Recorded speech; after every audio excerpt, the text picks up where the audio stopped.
Meus amigos, eu quero hoje falar sobre um tema que é tão grande que é, na realidade, maior do que o tempo de que eu disponho. Eu quero falar, em primeiro lugar, alguma coisa sobre a família. Aqui no capítulo 2 do livro de Gênesis, o primeiro livro da Bíblia, eu leio: Então o Deus eterno fez que o homem caísse num sono profundo, e enquanto ele dormia, Deus tirou uma de suas costelas e fechou a carne naquele lugar, e dessa costela o Deus eterno formou uma mulher e a levou ao homem. É interessante que esta providência de Deus seguiu-se a uma declaração registrada aqui. Mas para o homem não se achava uma ajudadora que fosse como sua outra metade. Eu hoje vejo revistas aí insinuando o uso de sexo de pessoas com animais, e isto é a degradação maior. E me impressiono com este uso que se faz da mídia para promover o desrespeito. E quantos que entram no nosso lar com palavrões, e alguns que atingem celebridade por causa dos palavrões que dizem, e alguns que têm malícia até na maneira de falar com uma pessoa de sexo oposto. Então, se uma moça canta bem, vem logo um galanteio.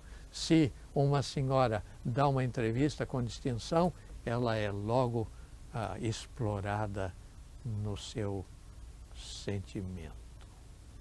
Mas aqui nós temos grandeza. Diz assim: Deus não achou uma pessoa para conversar com um homem para ser sua companheira. Então Deus fez o homem dormir, Deus tirou uma de suas costelas, e o termo que usa é isto: e Deus edificou uma mulher para o homem. A força do casamento. Eu estive outro dia conversando com um senhor que tem 9 filhos crentes, 9 filhos na igreja, e ele e a sua esposa juntos me dão a impressão de um casal em lua de mel. Não há preço para a família, e porque não há preço para a família, o diabo há de fazer tudo para destruir a família.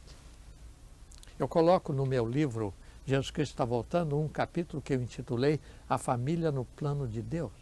E outro dia, conversando com um dos líderes da nossa denominação em um congresso, ele disse: quando é que o irmão vai escrever um livro sobre a família? Eu disse: já escrevi, Casamento Feliz, uma caminhada a 3, porque eu acredito que a família é realmente a célula máter da sociedade. A Bíblia diz que os filhos são herança do Senhor. Não é o ouro, não é aquilo que ilustra os colares, os brincos. Não. Os filhos são a herança do Senhor. E o fruto do ventre, o seu galardão. Então, o fruto de um ventre que se consagra a Deus se torna para Deus em algo altamente precioso.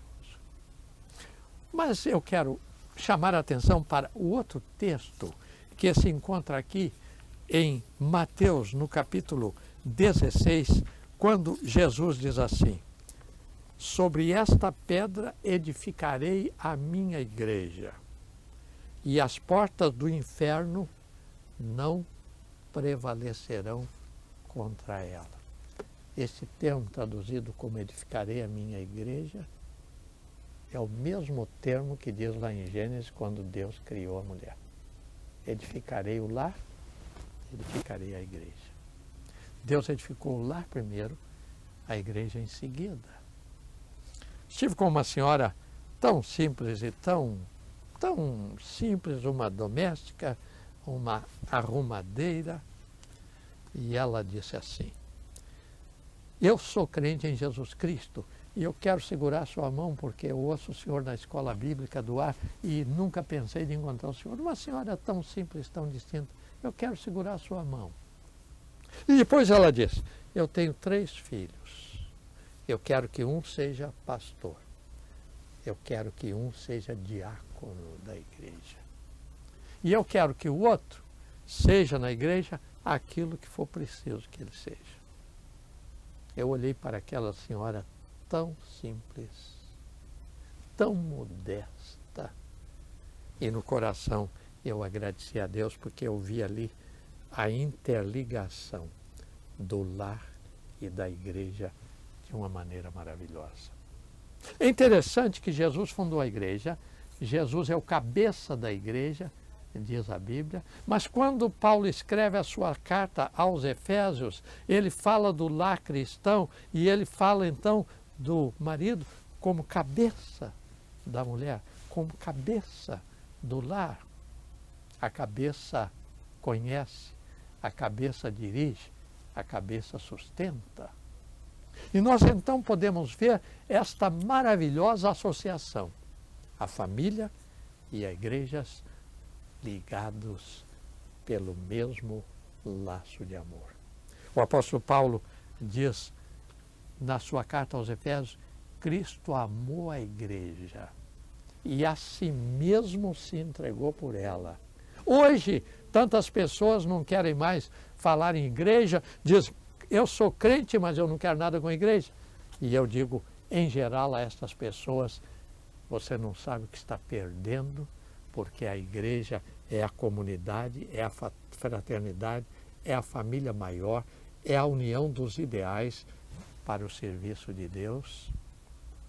Mas eu olho para a família dedicada a Deus nas suas gerações seguidas. Eu li, me parece que foi a respeito de Moody ou de Spurgeon, eu estou em dúvida agora, a respeito do fato de que um desses dois vinha com 200 gerações de crentes por detrás deles. Em outras palavras, um vai pregando ao outro, um vai ensinando o outro, um vai testemunhando diante do outro, e a coisa vai rodando e rodando e rodando, e Deus vai sendo glorificado. Eu estou impressionado com o Brasil no sentido da triste situação da família. Uma das maiores revistas do país trouxe uma reportagem de capa sobre a droga anda na escola. E então fala de um cidadão, de um jovem que vendia droga na escola, que vendia droga em repartições do governo, que ganhava dinheiro vendendo drogas e chegou à conclusão que a droga realmente não tem valor para a vida. E nós sabemos, a droga, ela coloca o homem numa situação de irracionalidade. O homem perde o domínio, o homem perde a concepção do que é certo e do que é errado. E ao lado da droga, todos os demais vícios da sociedade. Mas quando marido e mulher se unem diante de Deus como um par para caminhar lado a lado até que Deus os separe. Quando este par se une a Deus pela fé em nosso Senhor Jesus Cristo e vê nascer os seus filhos que são herança do Senhor e vai criando essas crianças no caminho do Senhor, que prêmio maravilhoso, que conquista maravilhosa. Mas quando aquele filho vem para a igreja e começa a crescer no meio da igreja, e lá um dia se faz uma eleição lá na igreja para diácono, e aquele filho é diácono, e aquela filha é diaconisa, a alegria do pai, a alegria da mãe, pelo investimento que colocou neste filho. E quando Deus chama, escolhe uma moça para o campo missionário, um rapaz para o campo missionário, a alegria do pai, a alegria da mãe, eu estou dando a Deus, longe do meu lar, eu estou dando a alguém que vai me representar e representar o reino de Deus. Família e igreja vamos amarrar um ao outro. Vamos, diante de Deus, construir para a eternidade. Eu quero aproveitar para convidá-lo para as festividades de maio da Escola Bíblica do Ar, dia 4 e 5, aqui no Santuário da Esperança, Visconde de Inhama 37, e nos dias 24 e 25, no acampamento da Fé Monte Moriá, o grande congresso que você não pode perder. Que Deus assim nos abençoe, pela graça e pelo amor de Jesus Cristo. Amém.